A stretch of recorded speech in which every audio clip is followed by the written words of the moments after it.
जिसका लिया है उसका चुकाना ही पड़ेगा। एक किसान और बैल की कहानी।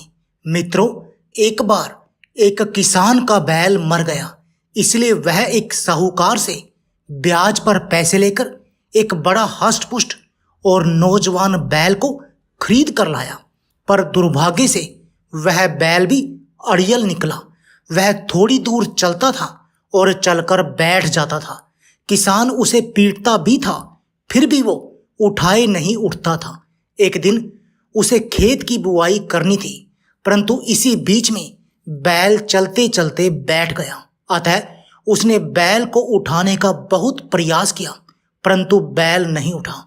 आखिर किसान के परिवार के जीवन मरण का प्रश्न था। बैल चलेगा नहीं तो खेत की बुआई कैसे होगी, और खेत की बुआई नहीं हो पाई तो किसान का परिवार कैसे पलेगा। मित्रों, मुझे यह देखकर बड़ा तरस आता है कि जिस समय शहरी लोग अपने कक्षों में 48 डिग्री टेम्परेचर में कूलर और एसी में बैठकर वार्तालाप करते हैं, उस समय गांव का किसान उस चिलचिलाती धूप में खेतों की जुताई कर बीज बोने की तैयारी कर रहा होता है। उसके सारे परिवार का भार किसान और बैल के कंधों पर होता है। यदि ऐसे में बैल काम ना करे तो बेचारे किसान का परिवार कैसे चलेगा। अब तो खैर इलेक्ट्रॉनिक साधन हो चुके हैं, परंतु अब से कुछ समय पूर्व किसान बैलों पर ही निर्भर था। मित्रों, जब किसान का बैल खेत में बैठ गया और वो बैल को उठाते उठाते थक गया, पर बैल नहीं उठा, तो किसान खींच के मारे उसे मारने पीटने लगा। संयोगवश उसी रास्ते से एक हाथी पर बैठकर एक संत जी गुजर रहे थे। उन्होंने देखा कि खेत में किसान बैल को बुरी तरह पीट रहा है और बैल है कि उठने का नाम ही नहीं ले रहा। तो सिद्ध महात्मा ने हाथी से उतरकर चिल्लाते हुए किसान से कहा, अरे भैया, इस बैल को मत मारो, रुको, मैं आता हूं।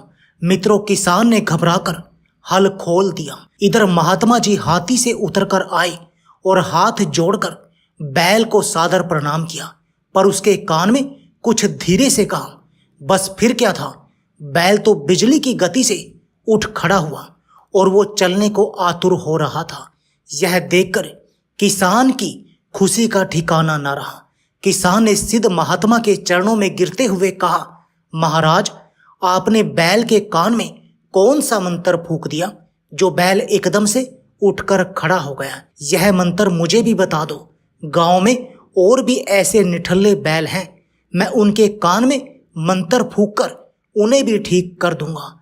मित्रों, उधर किसान ने जब देखा तो सिद्ध महात्मा की आंखों में आंसू थे और वो बड़े दुखी भाव से किसान से बोले, बेटा, मैंने बैल के कान में कोई मंत्र नहीं फूंका, बल्कि उसे उसका ऋण याद दिलाया है। जिसका लिया है उसका चुकाना ही पड़ता है। सिद्ध महात्मा बोले, बेटा, पूर्व जन्म की बात है। तुम पूर्व जन्म में भी एक किसान थे और ये बैल एक तुम्हारे गांव में एक मंठ के महंत थे। पूरे गांव में इनका बड़ा आदर होता था। पूरा गांव इन्हें पूछता था। तुम्हारे पास थोड़ी सी जमीन थी और एक बेटी भी थी। जब भी तुम्हारे पास कुछ पैसे बचते, ठीक 2-4 रुपए, 10 रुपए, तुम उन्हें ले जाकर महंत जी के पास रख देते थे। सोचा था कि जब बेटी की शादी होगी तब यह पैसे काम में आ जाएंगे। धीरे धीरे करके लड़की भी सियानी हो गई और रकम भी खूब इकट्ठा हो चुकी थी। एक दिन तुमने बेटी का विवाह तय कर दिया और पैसे लेने महंत जी के पास मठ पर पहुंचे। तुमने महंत से अपना पैसा वापस मांगा कि मैंने बेटी का विवाह बड़े अच्छे घर में तय कर दिया है, मुझे मेरा पैसा लौटा दो। पैसे अधिक इकट्ठे हो चुके थे, इसलिए पैसे देखकर महंत जी की नीयत खराब हो गई और उसने पैसे देने से मना कर दिया। किसान को फटकार लगाते हुए महंत ने कहा, कौन से पैसे, कैसे पैसे? बेचारा किसान दुखी होकर घर लौट आया। उधर महंत जी की बात से सारा गांव सहमत था। इतने पैसे इस गरीब किसान के पास आए ही कहां से? गांव वाले सोचने लगे, महंत जी तो बड़े ईमानदार हैं, वे इस किसान के साथ बेईमानी कर ही नहीं सकते। मित्रों, इस तरह महंत और गांव वालों के सामने किसान की एक न चली।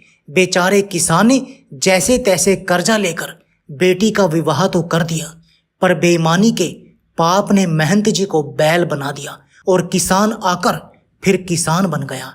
कहते यह समय कब रुकता है, वह अपनी रफ्तार से चलता है। उसी समय के चक्कर में हम सब फंसते जाते हैं। महंत जी ने पूर्व जन्म में गद्दी पर बैठकर खूब माल खाया था, मेहनत तो कुछ की नहीं थी, उल्टा पाप और चढ़ा लिया था। उसी के कारण महंत जी उसी किसान के घर बैल के रूप में आए। पिछले जन्म में बिना मेहनत किए खाया था, इसलिए बैल बनकर भी मेहनत नहीं करना चाहते थे, इसलिए बार बार बैठ जाते हैं, तुम्हारी गालियां और मार खाते हैं। यही प्रकृति का कभी न बदलने वाला नियम है। जिसका लिया है उसका तो देना ही पड़ेगा, चाहे राजी खुशी से दो या मार खाकर। यही सत्य है। सिद्ध महात्मा बोले, पुत्र मैंने इस बैल को इसका पुराना जन्म याद दिलाते हुए इसके कान में यही कहा था कि चुकाना तो है ही, फिर अपमान सहकर और मार खाकर ही क्यों, राजी खुशी से चुका दो और वर्ण होने पर भगवान का भजन करना। सिद्ध महात्मा की बात बैल को भली भांति समझ में आ चुकी थी, इसलिए बैल उठकर खड़ा हो गया था। मित्रों, इस कहानी का तात्पर्य यह है कि मनुष्य की अति महत्वाकांक्षा उसका अधोपतन कराती है।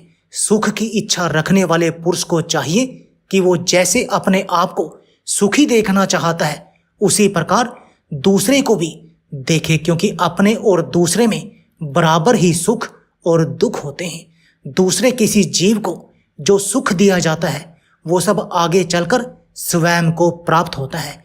एक बात और बताऊं मित्रों, मनुष्य जब बूढ़ा हो जाता है तब उसके केस भी बूढ़े हो जाते हैं, दांत भी बूढ़े हो जाते हैं, किंतु तृष्णा कभी बूढ़ी नहीं होती। धन की और जीवन की तृष्णा बनी रहती है। यह तृष्णा तरुण पिशाच की तरह मनुष्य को चूस चूस कर पद भ्रष्ट करती रहती है। जो जैसा कर्म करता है उसके अनुसार ही परिणाम भी पाता है। किए गए शुभ और अशुभ कर्म का फल अवश्य ही भोगना पड़ता है। मित्रों, वीडियो पसंद आया हो तो वीडियो को लाइक करना, शेयर करना और चैनल को सब्सक्राइब कर लेना। धन्यवाद।